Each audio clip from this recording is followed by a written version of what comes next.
introduction to C. So இப்பதான் நம்ம C programming குள்ள வரோம். So C is a general purpose high level language. So general purpose அப்படின்னா domain specific இருக்காது. ஒரு பர்டிகுலர் டொமைன்குள்ள ப்ராப்ளத்தை மட்டும்தான் அதுல ஒர்க் பண்ண முடியும். அப்படி இல்லாம எந்த டொமைன் எந்த பிளாட்ஃபார்முக்கு வேணாலும் C வந்து நம்ம ஒர்க் பண்ண முடியும். That is general purpose language.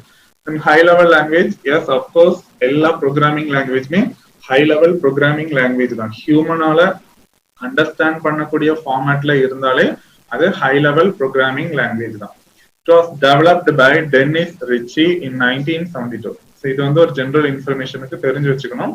C develop பண்ணது வந்து 1972ல டென்னிஸ் ரிச்சி அப்படிங்கிறவர். எதுக்கு இந்த C இன்வென்ட் பண்ணிருக்காங்க அப்படின்னா to write an operating system called Unix. நம்ம எப்படி விண்டோஸ் ஆப்ரேட்டிங் சிஸ்டம் ஒர்க் பண்ணிருக்கோமோ அதே மாதிரி நிறைய டைப்ஸ் ஆஃப் ஆப்ரேட்டிங் சிஸ்டம் இருக்கு. One of the operating system தான் யூனிக்ஸ். இந்த யூனிக்ஸ்ங்கிற ஆப்ரேட்டிங் சிஸ்டமே C லாங்குவேஜ்ல இருந்து தான் கண்டுபிடிச்சிருக்காங்க. C லாங்குவேஜுக்கு முன்னாடி Bன்னு ஒரு லாங்குவேஜ் இருந்திருக்கு இன் 1972ல.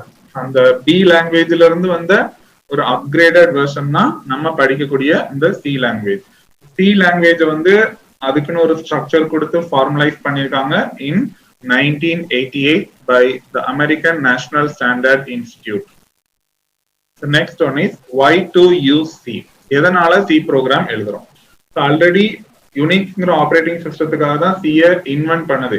ஆப்ரேட்டிங் சிஸ்டம்னு சொல்லும் போது சிஸ்டம் டெவலப்மெண்ட் ஒர்க்.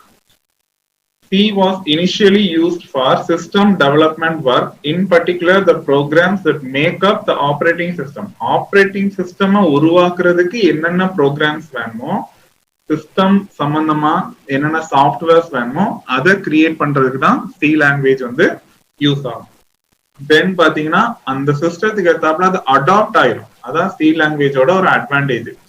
என்ன ப்ராசஸ் சிஸ்டம் டெவலப்மெண்ட்டுக்கு நம்ம பண்ண போறோமோ அதுக்கு ஏத்தாப்புல அது அடாப்ட் ஆகிக்கும். ஃபார் எக்ஸாம்பிள் இப்ப நமக்கு வந்து மெஷின் கோட் வேணும் அப்படின்னா எப்படி நம்ம அசம்பிளி லெவல் லாங்குவேஜ்ல இருந்து மெஷின் கோடா டிரான்ஸ்லேட் பண்றோமோ அதே ஸ்பீட்ல C ப்ரோக்ராமிங் லாங்குவேஜ்ல இருந்தும் நம்ம மெஷின் கோட டிரான்ஸ்லேட் பண்ணிக்கலாம். ஸோ நமக்கு அவுட்புட் வந்து ரொம்ப குயிக்காவே கிடைச்சிடும்.